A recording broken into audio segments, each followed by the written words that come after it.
Pisces, ito po ang ganap sa inyo sa kalahating buwan ng November. Ganap po kay Pisces sa kalahating buwan ng November. Ganap po kay Pisces sa kalahating buwan ng November.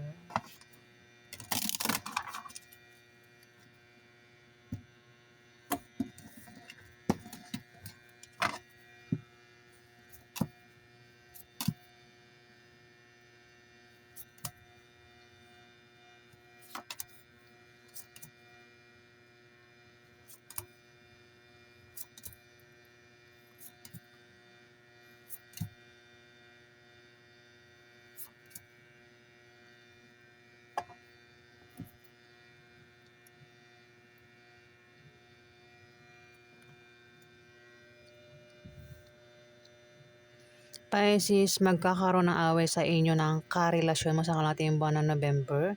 Pwede makaaway mo, member ng pamilya mo, kamag-anak mo, kaibigan mo, o mismong yan ay asawa mo, third party, ex mo.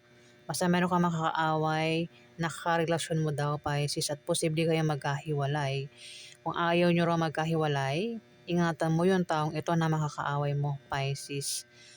At may pagbabago sa kaperahan nyo sa kalahating buwan ng November, Pisces. Yan ang ingay ng aso namin.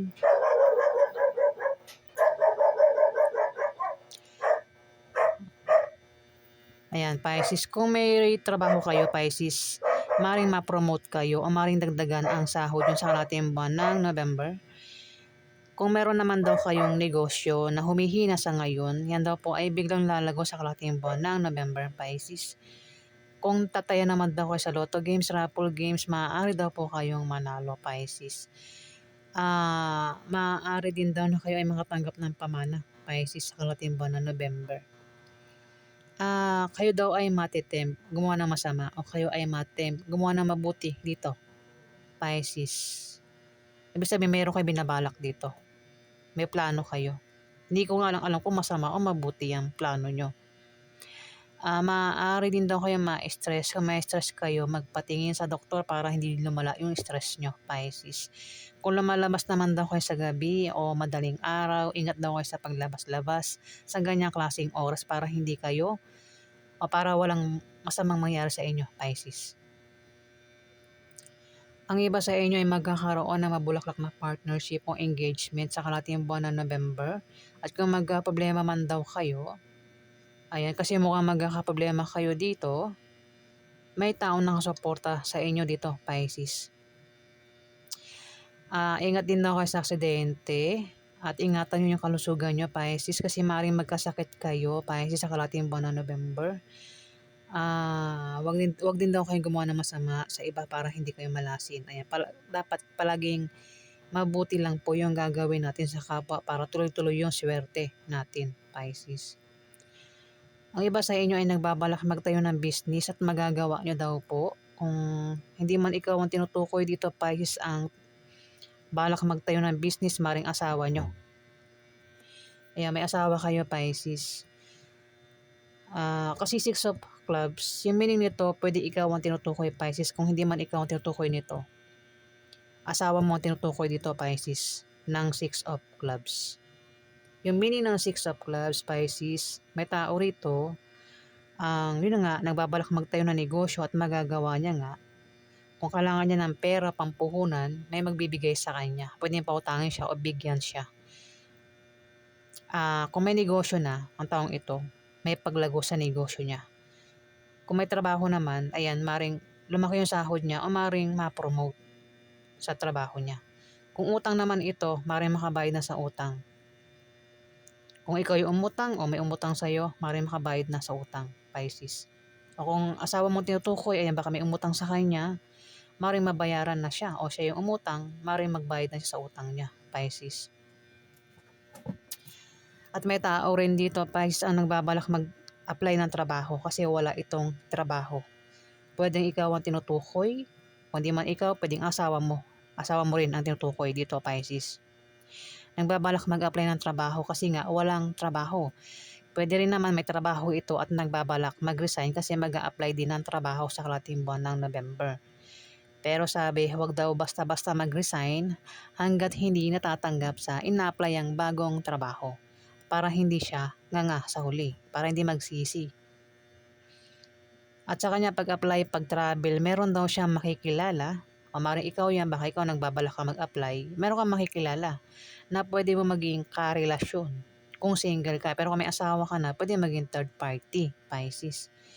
At dito may hirapang pumili. May hirap pumili kung sino yung pipiliin niya sa dalawang minamahal niya o dalawang karelasyon niya sa karating buwan ng November. Pwede rin naman na hindi karelasyon o hindi tao yung pagpilian niya. Pwedeng piliin niya dalawang trabaho, dalawang bagay. Basta meron siyang pagpili at hirap siyang pumili sa karating buwan ng November, Pisces. Ayan, pwede ikaw yan. Kung di man ikaw, may ganyan. Sa paligid mo, kilala mo, ang hirap pumili kung sino yung pipiliin niya. Sa dalawa. Pwedeng dalawang tao, dalawang bagay, dalawang negosyo, basta may dalawa siyang pagpipilian. At may buntis dito.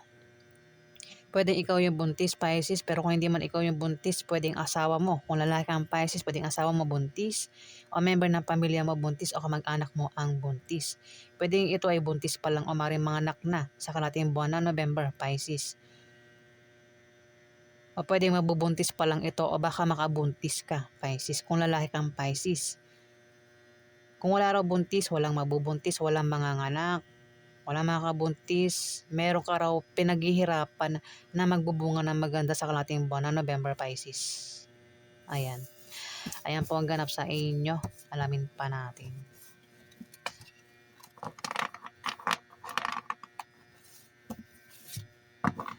Ano pag ganap sa mga Pisces sa kalating buwan ng November?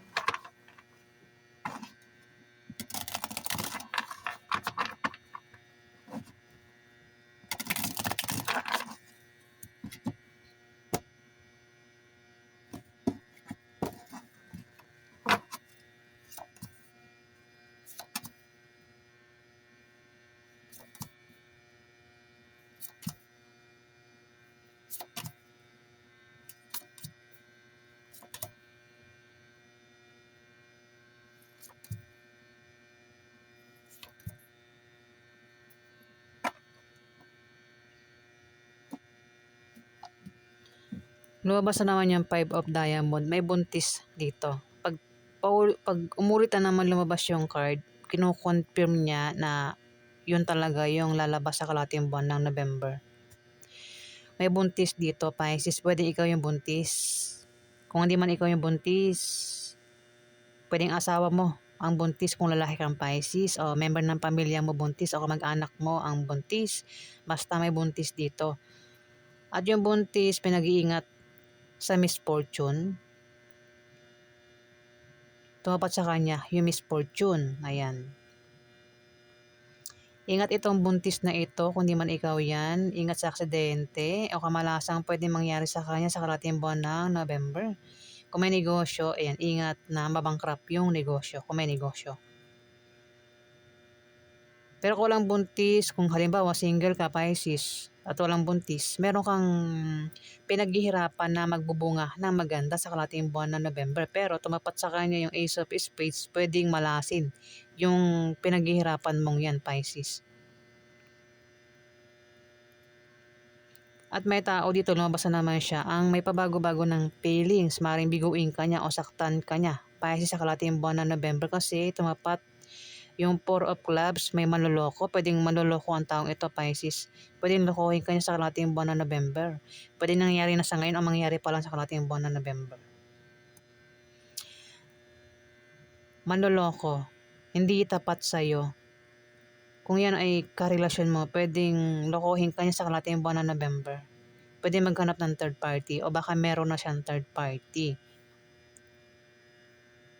Pwedeng saktan ka niya o biguin ka nga niya sa kalating buwan ng November.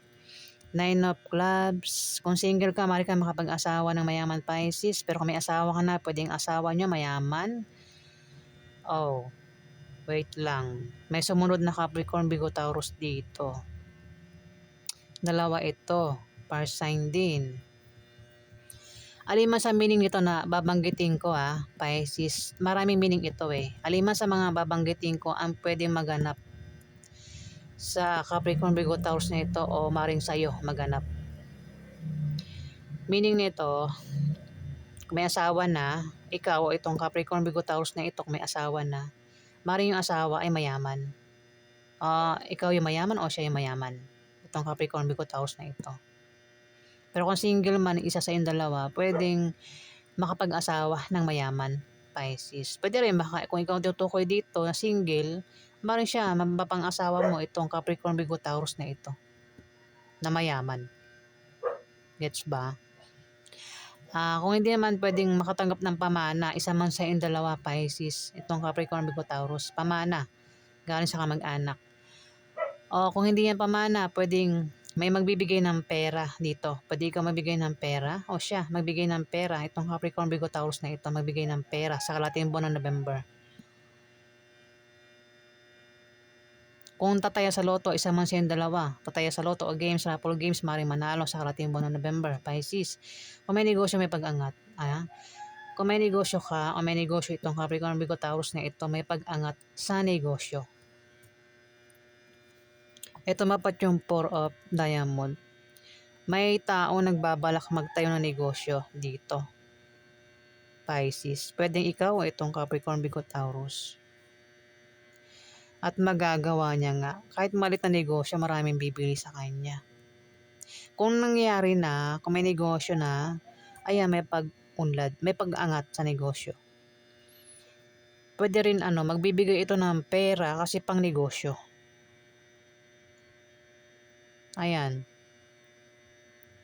Pwede rin na may tao rito ang magpapayo na patungkol sa negosyo na magagamit ng taong ito na nagbabalak magtayo ng negosyo, Pisces.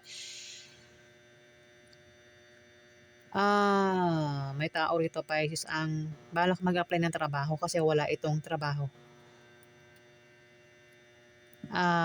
Pwede rin may trabaho ito at nagbabalak mag-resign kasi balak din mag-apply ng trabaho sa kalating buwan ng November. At sa kanya pag-apply, pag-travel, meron siyang makikilala na pwede niya maging jowa. Ayan, Pisces. O pwede maging third party yan. Alamin natin yung outcome sa inyo, Pisces, sa kalating buwan ng November. Ano po yung outcome sa mga Pisces sa kalating buwan ng November?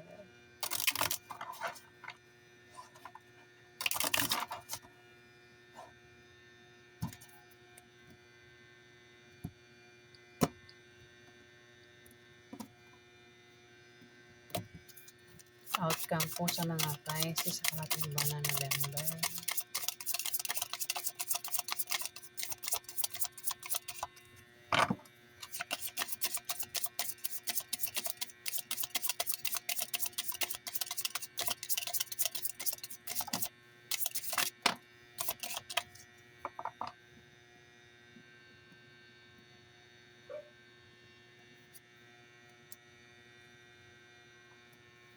Outcome po sa mga Pisces sa kalating buwan ng November.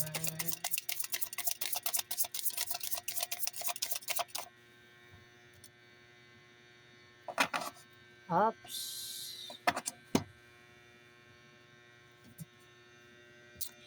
Pisces.